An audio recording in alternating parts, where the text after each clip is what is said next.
Every day, it seems another wave of board, card and tabletop games are announced and released. And that's because every day another wave of games are announced and released. It's like a zombie tower defense game, only I'm actively trying to get overrun, letting down the drawbridge and handing over party favours full of brains.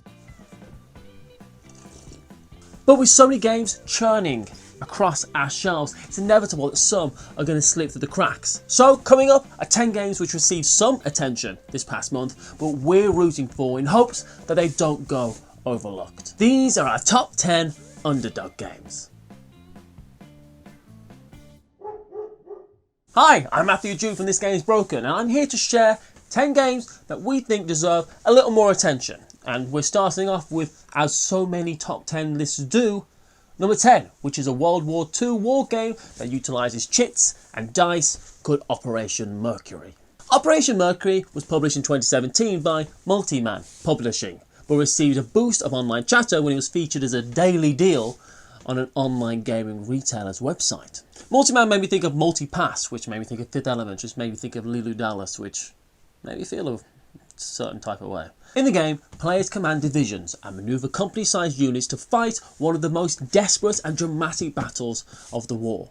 Using the GTS 2.0 rules, Operation Mercury offers 2 players or teams a wide range of scenarios ranging from single maps with a few units on each side to full-scale battles. As the commander of the Allied forces on Crete, can you deny the Germans a precious airfield and negate their much-needed air landing reinforcements for a quick victory? Or, as the Germans, how quickly can you force the collapse of the Commonwealth's morale and trigger their withdrawal?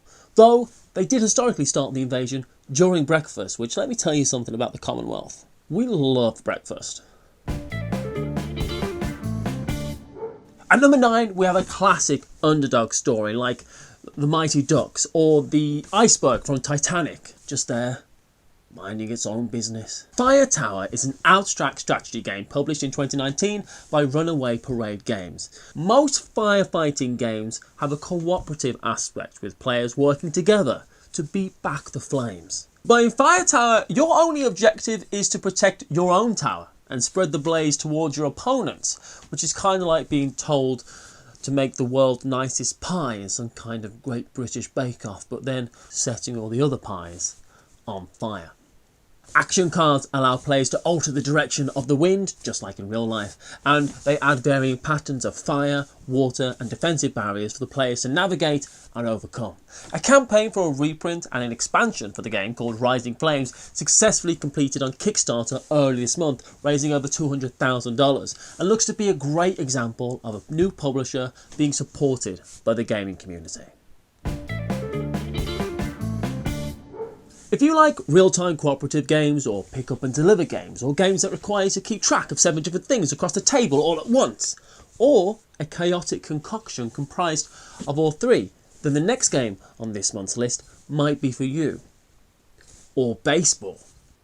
Pretty much the same synopsis really. In Rail Pass, which is what I should be talking about, published last year by Mercury Games, 2 to 6 players work together to deliver as many goods as possible in 10 one-minute rounds. Sounds easy. It's not. It's a hectic chaos. Players do this by taking their actions simultaneously, in any order, and repeating any action as often as necessary. But while all this is going on, players must avoid dropping or spilling their cargo.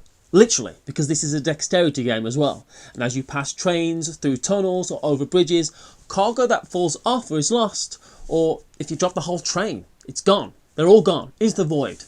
Them's the rules. Them's are actually the rules. Rail Pass is a ridiculous 10 minutes of fun that I really think shouldn't be overlooked. Next up is 2019's Hellenica, Story of Greece, published by Mr. B Games, a game that has been referred to as a 3.5x civilization game. Tantalising. Don't know what it means, but it sounds cool. In Hellenica, 1 to 7 players harness the power of one of 7 beginning city-states to dominate the world around them. The goal is to become the preeminent symbol of Greece for all future generations. How? How would one become the dominant city-state in such a turbulent and toga-wearing times? By completing a combination of secret and public goals, of course. And yes, I know the Romans technically invented the toga and the Greeks were Hammatians, but for alliteration's sake I changed history. What mad fever dream I live. In what is obviously a recurring theme for many of the games that pop up for consideration on these lists, a Kickstarter for an expansion for Hellenica called Leaders and Legends successfully completed on Kickstarter several weeks ago, thus getting people talking about it. This expansion adds several leaders to the game, allowing players to modify their characteristics of their city-state while awarding a special bonus of the city-state that recruits them. And why only 3.5 X's? Well, while trying to control your rivals, you aren't trying to exterminate them, just, conquer the living heck out of them. The next game is one I'm particularly excited about, and that's Alma Mater from Eggert Spiel. Alma Mater has players serving as headmasters of illustrious and studious mid-15th century independent universities, but please, for the love of God, stick with me. Trust me, this game looks really fun and comes with a pedigree of designers that personally gives it an insta-buy potential for the likes of one lowly Matthew Jude, with games like Terramara, Coimbra, Lorenzo Il Magnifico and Egizia coming before it. Players seek to strengthen their school's reputation by throwing the best keg party in Europe, which that doesn't sound right. Oh, that's it. They want to raise their university standings by recruiting the best staff, getting the best students, working well with other schools, and becoming experts in the school's 4 disciplines: discovering the Smiths, IKEA furniture, procrastination, and regret. Alma Mater is currently scheduled for an August release, and I want it. Other things that players won't have to do in Alma Mater is take out student loans, which is great, because that leaves them with the additional disposable income that can be spent on the goods and services advertised in the middle of topical and hopefully mildly humorous board game countdown videos on YouTube. Though I have no idea what the ad will be for, which is a risk I'm willing to take. It could literally be for a loan, because I've said the word loan so many times.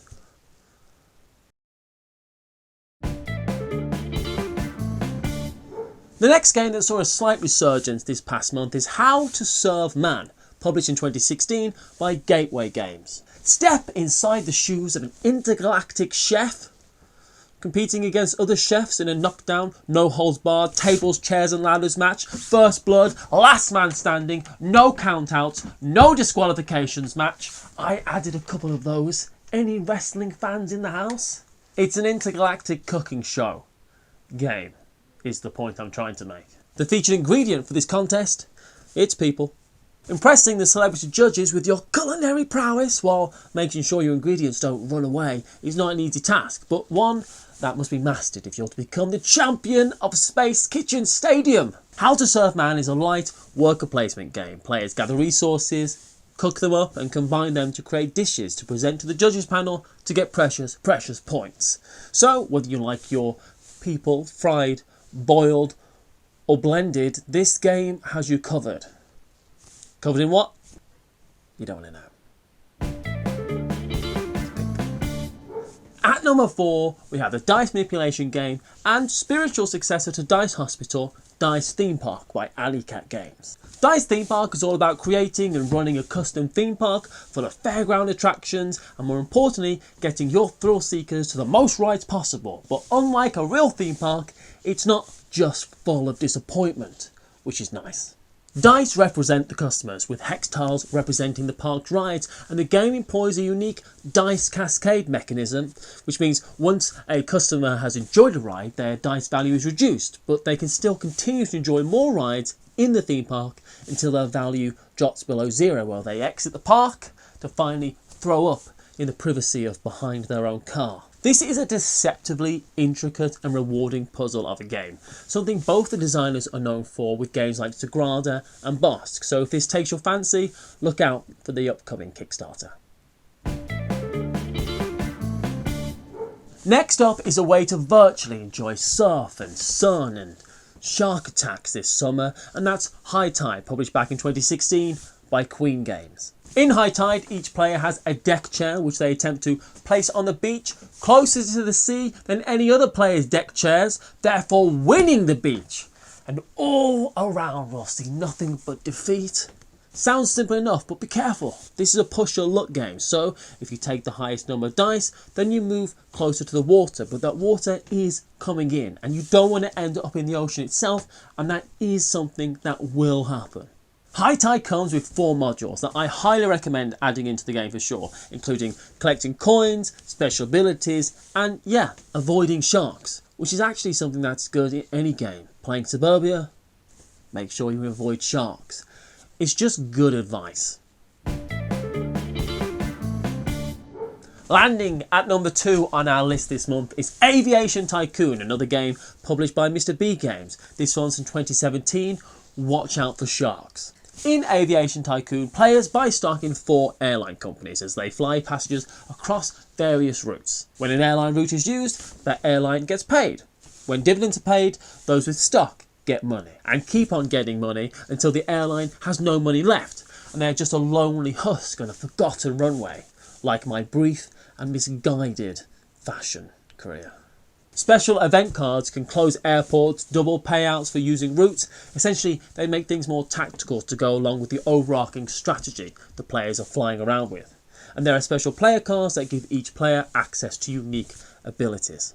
You start with some secret stock, so no one has the perfect information that they want, and my notes might be incorrect, but they state that the game continues until it ends or the heat death of the universe occurs. But I'm pretty sure it just ends after round 8, but I'm open to being wrong. And rounding out this month's list at number 1, our top underdog is a game that fits a new category, underdogs that feature an actual dog. This one being the upcoming ScoobyDoo, Escape from the Haunted Mansion, from the off in which players take on the roles of teen sleuths and their courageous canine pal to solve a mystery. Sorry, I thought I had alliteration for this one, but I didn't. Comrade. Courageous canine comrade. It doesn't matter. Players share 5 narrative booklets to read as everyone works together to fill in the story's missing details. And it's got what everybody wants in a game. Secrets in envelopes. To be opened up as the crew unlocks the answers. Secrets. All we want is secrets. Tell me your secrets, Rodney! He's working on a rules video. He won't tell me what it's for. The title is the first of the planned Coded Chronicles games. The second being the upcoming The Shining Escape from the Overlook Hotel, which we've mentioned in the past. So, if you love the theme or are looking at how you can set up an elaborate mystery in your own house to frustrate and bewilder your family for some reason, maybe as some type of elaborate and mildly passive-aggressive revenge, then look out for ScoobyDoo Escape from the Haunted Mansion, coming soon. And there's the list of all the games we're rooting for this month. Thanks for watching. I've been Matthew Jude from This Game's Broken in association with Pair of Dice Paradise. For Watch It Played, take care.